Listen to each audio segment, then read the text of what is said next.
Nagtalaga po ang Department of Health or DOH ng 201 medical personnel bilang bahagi ng kanilang paghahanda sa pagdiriwang ng Pista ng Poong Jesus Nazareno sa Enero 9. Ayon po yun sa payag ng DOH nitong Martes.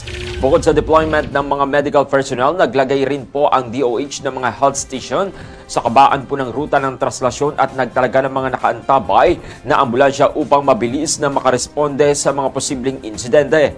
Samantala, magbabantay rin po ang Office of Civil Defense or OCD sa kabuuan ng selebrasyon upang tiyakin ang kaligtasan ng publiko. Nagpahayag din ang MMDA ng panawagan sa mga deboto na iwasan ang pagtatapon ng basura sa ruta ng traslasyon dahil maaari itong magdulot ng aksidente at pinsala sa kapwa. Pinalalahanan naman ng National Capital Region Police Office ang publiko hinggil sa pagbabawal ng paggamit ng drone camera sa Traslasyon 2025. Ay kay NCRPO Chief Brigade General Anthony Aberin, bahagi ito ng mga hakbang upang mapanatili ang mapayapa at maayos na selebrasyon.